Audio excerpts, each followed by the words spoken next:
Halo semuanya, perkenalkan kami dari kelompok 10 PDB 34 Universitas Airlangga akan melakukan proyek kebangsaan ke Museum Pendidikan Surabaya. Jadi Museum Pendidikan Surabaya ini beralamatkan di Jalan Genteng Kali nomor 10 Surabaya. Pada penasaran gak sih apa aja yang ada di dalam Museum Pendidikan Surabaya itu? Yuk kita masuk dan cari tahu sama-sama.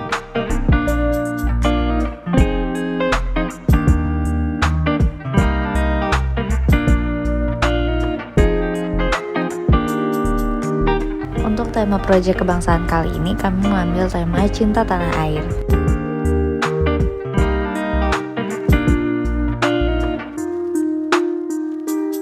Yang pertama ada zaman praaksara. Di sini kita dapat melihat manusia purba dan bagaimana cara mereka bertahan hidup.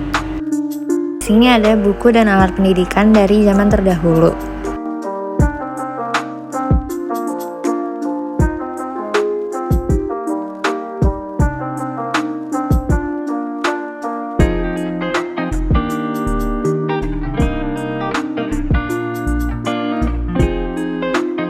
Nah, yang selanjutnya ada zaman klasik. Di sini menggambarkan seorang murid yang berguru kepada gurunya di zaman klasik.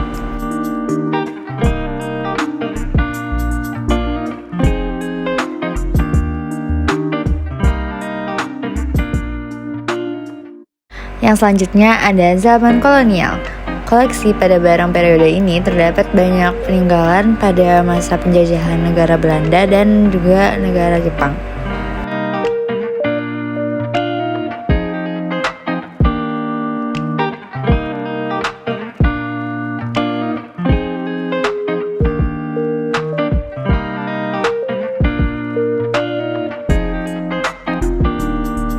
Selanjutnya ada zaman kemerdekaan.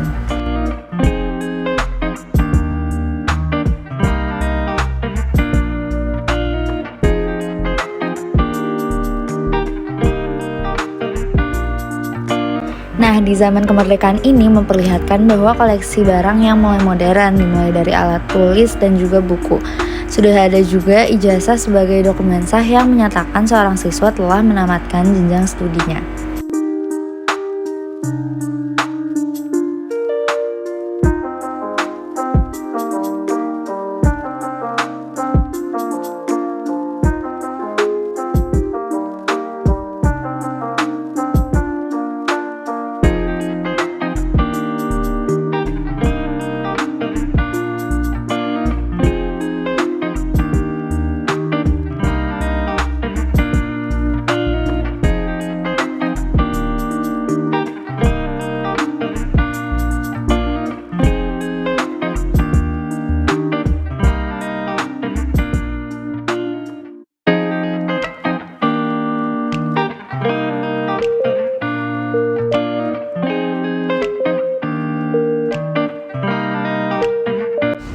Assalamualaikum warahmatullahi wabarakatuh.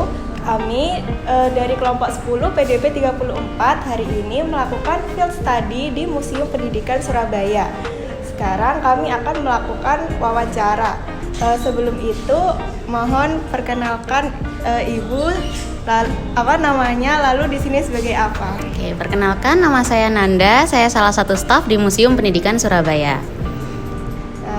Lalu kita akan lanjut ke pertanyaan wawancara. Untuk pertanyaan pertama, Ibu, bagaimana sejarah berdiri, tujuan, dan fungsi Museum Pendidikan Surabaya ini?